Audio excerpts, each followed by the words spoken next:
Imam Laith bin Sa'ad. Nama lengkapnya adalah Abu Harits al-Laith bin Sa'ad bin Abdurrahman.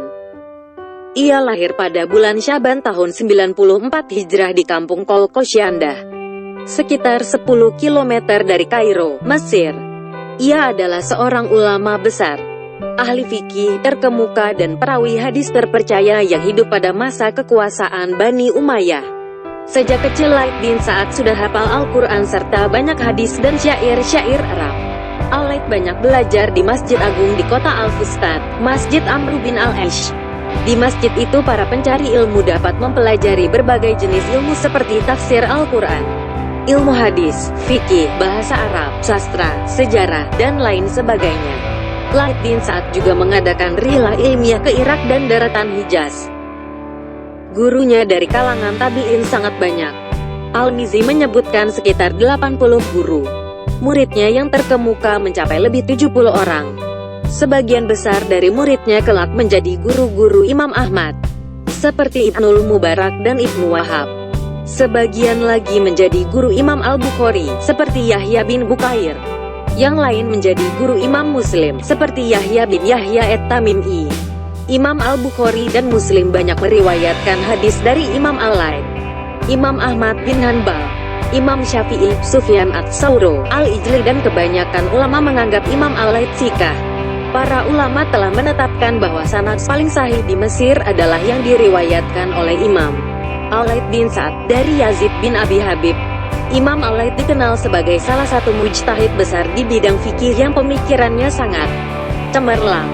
Ibnu Hajar al-Asqalani, seorang faqih dan muhadis kenamaan yang hidup pada generasi sesudahnya, memberikan penghormatan dan pengakuan atas keilmuan Imam Al-Laith. Ilmu para tabi'in yang berasal dari Mesir telah habis diserap oleh Al-Laith, kata Ibnu Hajar. Karena kefaqihannya, Imam Malik bahkan sering menanyakan berbagai persoalan kepada Imam Laith bin Sa'ad, sekalipun tidak meninggalkan satu karya tulis pun. Pemikiran Imam Al-Laith sebenarnya masih bisa dilacak hingga saat ini. Pasalnya, banyak ulama fikih dari generasi sesudahnya yang sering menukil pendapatnya dalam kitab-kitab mereka. Di antara kitab yang memuat petikan pemikiran Imam Al-Laith adalah Al-Mughni, kitab fikih mazhab Hanbali yang disusun oleh Ibnu Qudamah, Al-Muhalla, kitab fikih mazhab Az-Zahiri yang dikarang oleh Ibnu Hazm, dan Bidayah Al-Mujtahid, kitab fikih mazhab Maliki karya Ibnu Rusyid. Imam Al-Laith juga banyak meninggalkan jejak pemikiran dalam ilmu ushul fikih tentang ijma'. Misalnya, Imam Al-Laith berpendapat bahwa ijma', konsensus yang bisa dijadikan dalil hanyalah ijma' sahabat. Khatib Al-Baghdadi, Tarikh Al-Baghdad 13/3 Az-Zahabi, Tazkirat Al-Hufaz 1/207. Terkait keilmuan Imam Al-Laith, Imam An-Nawawi berkomentar, semua orang sepakat akan keagungan Imam Laith, termasuk sifat amanahnya dan ketinggian derajatnya dalam fikih dan hadis. Bahkan Ibn Wahab berkata, andai tidak ada Imam Malik dan Imam Al-Laith, tentu manusia akan tersesat. Imam Asy-Syafi'i bahkan menilai Imam Al-Laith lebih faqih daripada Imam Malik. Hanya saja, kata Imam Asy-Syafi'i, karena kekurangsigapan murid-muridnya untuk membukukan pemikirannya, mazhab Al-Laith bin Sa'ad akhirnya lenyap. An-Nawawi, Tahzib Al-Asma wa Al-Lugat 2/73.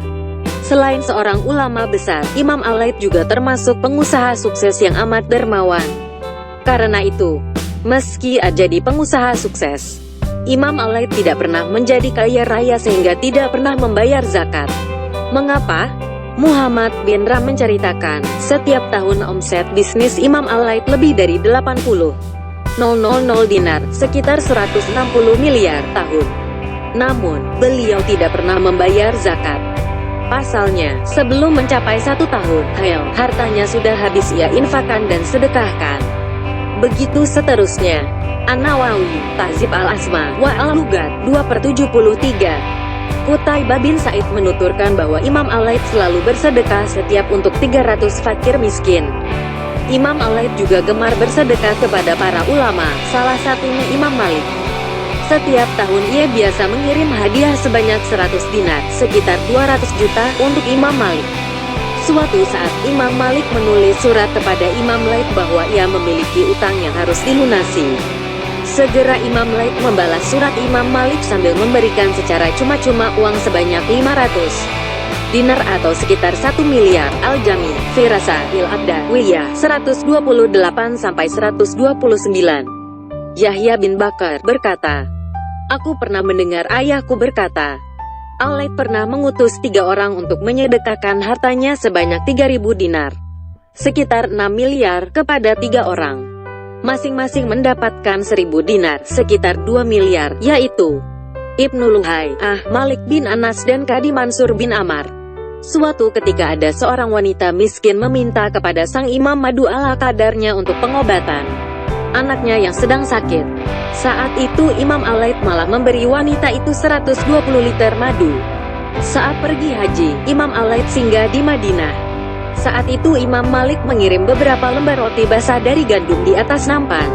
Setelah menyantap habis hidangan itu, Imam Al-Laith lalu mengembalikan nampan tersebut dengan menaruh uang di atasnya sebanyak 1.000 dinar, sekitar 2 miliar, sebagai hadiah untuk Imam Malik.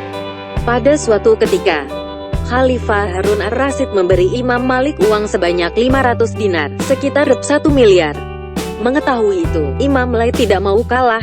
Ia kembali memberi hadiah Imam Malik berupa uang dengan jumlah 2 kali lipat, yakni 1,000 dinar, sekitar 2 miliar. Al-Irbili, Wafiyat al-Ayyan wa Anba Abna Az-Zaman, 4/10. Ibn Miskin menuturkan bahwa Imam Al-Laith sempat dibawa oleh Khalifah Al-Mamun ke Baghdad dan dipenjarakan di sana. Pasalnya, ia tidak mau memenuhi tuntutan Khalifah Al-Mamun untuk menyatakan bahwa Al-Quran adalah makhluk. Imam Al-Laith tetap dipenjara hingga Ja'far Al-Mutawakkil naik tahta. Sejak itulah ia baru dibebaskan. Al-Irbili, Wafiyat al-Ayyan wa Anba Abna Az-Zaman, 2/56. Imam Al-Laith wafat sekitar tahun 175 Hijrah. Terkait wafatnya Imam Al-Laith, Imam Syafi'i pernah berdiri di sisi kuburannya seraya berkata, demi Allah, wahai Imam, engkau telah mengumpulkan 4 sifat yang tidak dimiliki ulama lainnya: ilmu, amal, zuhud, dan kedermawanan. Hatib Al-Baghdadi, Tarikh Al-Baghdad 13/3. Az-Zahabi, Tazkirat Al-Hufaz 1/207. Wa ma taufiqi illa billah.